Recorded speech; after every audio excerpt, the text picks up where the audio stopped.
قوم لوط، جنہوں نے ایسی برائی کو ایجاد کیا جو ان سے پہلے دنیا میں کسی قوم نے نہ کی، ایسی بدکاری جس کی مثال تاریخ میں کہیں نہیں ملتی۔ اس قوم نے ایسا کیا کام کیا تھا اور ان کا کیا انجام ہوا؟ اگر آپ نے ابھی تک ہمارے چینل کو سبسکرائب نہیں کیا تو پلیز سبسکرائب کر لیں اور بیل آئیکن پریس کر دیں۔ بسم اللہ الرحمن الرحیم۔ Welcome to profit series. آج ہم ذکر کریں گے حضرت لوط علیہ السلام کا۔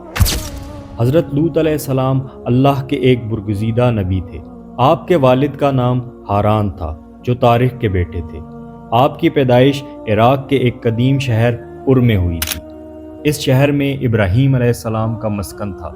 دراصل لوط علیہ السلام کے والد ہاران حضرت ابراہیم علیہ السلام کے سگے بھائی تھے، یعنی حضرت لوط علیہ السلام حضرت ابراہیم علیہ السلام کے بھتیجے تھے۔ چونکہ حضرت لوط علیہ السلام کے والد ان کے بچپن میں ہی انتقال کر چکے تھے، لہٰذا حضرت لوط علیہ السلام کو حضرت ابراہیم علیہ السلام نے بیٹا بنا کر پالا تھا۔ آپ حضرت ابراہیم علیہ السلام پر سب سے پہلے ایمان لانے والوں میں شامل ہیں۔ آپ حضرت ابراہیم علیہ السلام کے زمانے میں اہل سدوم کی رہنمائی کے لیے نبوت کے منصب پر فائز ہوئے۔ حضرت لوط علیہ السلام کے بہت سارے معجزات ہیں۔ آپ جس وقت بارش کے لیے دعا کرتے تھے تو آسمان بادلوں سے بھر جاتا تھا اور خوب بارش ہوتی تھی۔ حضرت لوط علیہ السلام جس پتھر پر سر رکھ کر سوتے، اس پتھر پر آپ کے سر مبارک کا نشان بن جاتا۔ سدوم وہ علاقہ تھا جہاں لوط علیہ السلام مابعوث فرمائے گئے۔ سدوم کے آس پاس 5 نہایت ہی خوبصورت شہر آباد تھے، جن میں سے ہر ایک کی آبادی 1,00,000 نفوس سے زیادہ ہی تھی۔ یہ علاقے نہایت ہی سرسبز و شاداب اور قدرت کی فیاضی کا حسین شاہکار تھے۔ یہاں باغات کی کثرت تھی، لہلہاتی کھیتیاں یہاں کی ضروریات سے کہیں زیادہ تھیں۔ اردن، شام اور اسرائیل کے درمیان بسا ہوا یہ علاقہ نہایت ہی زرخیز تھا۔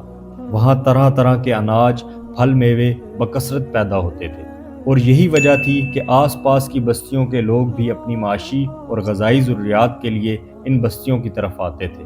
مگر یہ بات اہل سدوم کے لوگوں کو بالکل بھی پسند نہ تھی۔ ان کے خیال میں ان کی بستیوں میں پیدا ہونے والے پھلوں اور اناجوں اور سبزیوں پر صرف انہی کا حق تھا۔ وہ نہیں چاہتے تھے کہ دوسری بستیوں کے لوگ ان کے علاقے میں آئیں۔ ایک دن سدوم کے لوگ اس بات پر غور و فکر کر رہے تھے کہ باہر سے آنے والے لوگوں کو یہاں آنے سے آخر کیسے روکا جائے، کہ ابلیس ایک بزرگ کی شکل میں ان کی محفل میں آیا اور کہا، اگر تم ان سے پیچھا چھڑانا چاہتے ہو تو میرے کہنے پر عمل کرو۔ اس اجنبی بزرگ کی بات لوگوں نے بہت توجہ سے سنی۔ ابلیس نے کہا، میں کل بتاؤں گا۔ دوسرے دن ابلیس ایک خوبصورت جوان لڑکے کے بھیس میں آیا اور انہیں اپنی عورتوں کے بجائے مردوں کے ساتھ فعل بد کرنا سکھایا۔ اس نے کہا، اگر تم ان بستیوں کے لوگوں سے نجات چاہتے ہو تو جو تمہاری بستی میں آئے تو اس کے ساتھ ایسا کرو کہ جب بھی کوئی شخص تمہارے علاقے میں آئے تو تم لوگ زبردستی اس کے ساتھ اپنی خواہش پوری کرو۔ اس طرح یہ لوگ اس بستی میں آنا چھوڑ دیں گے۔ اپنی نفسانی خواہشات کے لیے مردوں سے بدفعلی اس قوم کا دستور بن گیا تھا۔ یہاں بے حیائی عام ہو گئی تھی۔ حکمران، سردار اور ہر طبقے کے گھر گھر میں یہ عمل پھیل گیا تھا۔ بھری محفل میں لوگ بدفعلی کے کام کرنے سے خوش ہوتے تھے۔ کوئی بھی محفل اس کام کے بغیر ادھوری سمجھی جاتی تھی۔ خاص کر مسافروں میں سے کوئی خوبصورت لڑکا ہوتا تو یہ لوگ اسے اپنا شکار بنا لیتے۔ حضرت لوط علیہ السلام نے انہیں توحید کی دعوت دی اور بدکاری کے اس گھنونے عمل سے توبہ کرنے کا حکم دیا۔ حضرت لوط علیہ السلام نے کہا، تم بے حیائی کیوں کرتے ہو؟ کیا تم عورتوں کو چھوڑ کر لذت حاصل کرنے کے لیے مرد کی طرف مائل ہوتے ہو؟ حقیقت یہ ہے کہ تم لوگ احمق ہو۔ حضرت لوط اہل سدوم کو دن رات واعظ و نصیحت کیا کرتے تھے، لیکن قوم پر اس کا کوئی اثر نہ ہوا، بلکہ وہ بہت فخریہ انداز میں یہ کام کرتے تھے۔ انہیں حضرت لوط علیہ السلام کا سمجھانا بھی برا لگتا تھا، لہٰذا انہوں نے صاف صاف کہہ دیا کہ اگر تم ہمیں اسی طرح برا کہتے رہے اور ہمارے کاموں میں مداخلت کرتے رہے تو ہم تمہیں اپنے شہر سے نکال دیں گے۔ حضرت لوط علیہ السلام نے نصیحت و تبلیغ کا سلسلہ جاری رکھا، لہٰذا ایک دن اہل سدوم نے خود ہی عذاب الہی کا مطالبہ کر دیا۔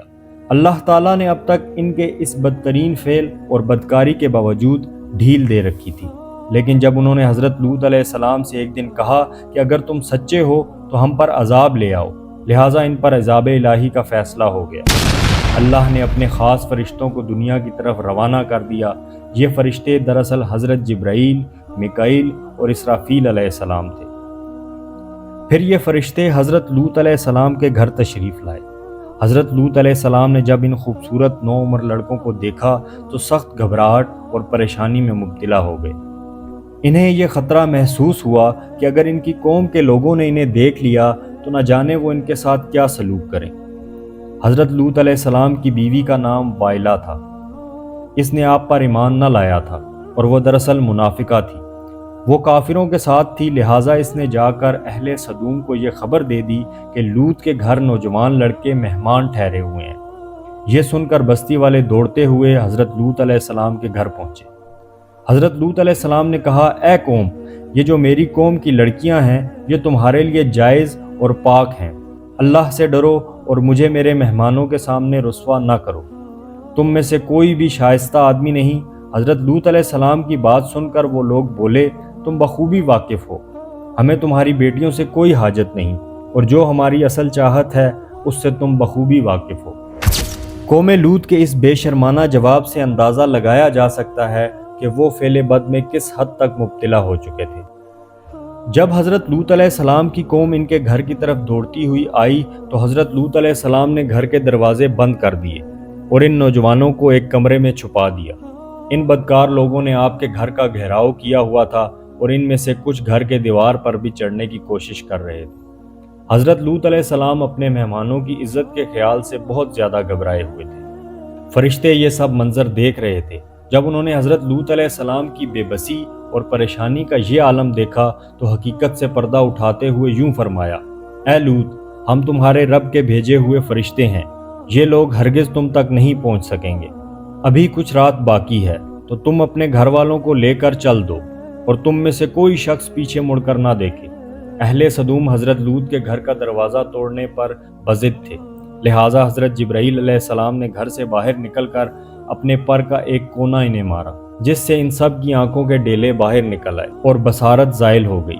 یہ خاص عذاب ان لوگوں کو پہنچا جو حضرت لوط کے پاس بدنیتی سے آئے تھے۔ حضرت لوط علیہ السلام حقیقت حال جان کر مطمئن ہو گئے اور اپنے گھر والوں کے ساتھ رات ہی کو نکل کھڑے ہوئے۔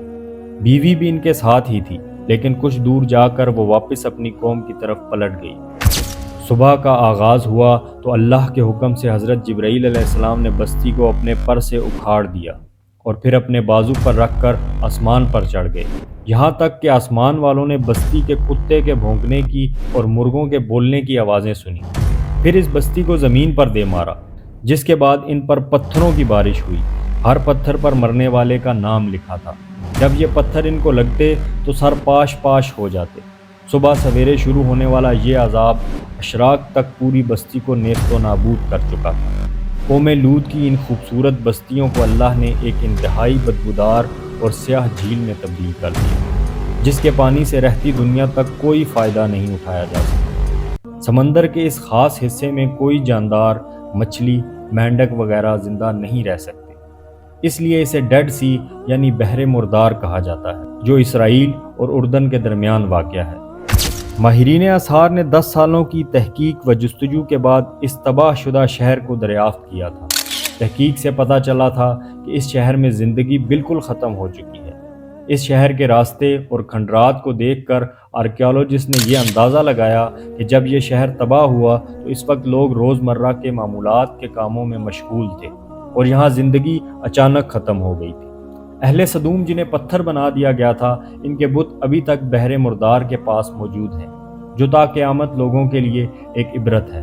آج یورپی ممالک میں انسانی آزادی کے نام پر اس بدکاری کی اجازت دی جاتی ہے اور اس فحش عمل کو فخر سمجھا جاتا ہے، مگر حقیقت یہ ہے کہ ہم جنس پرستی بالکل فطرت کے خلاف ہے، جس سے انسانی معاشرہ تباہ و برباد ہو جاتا ہے۔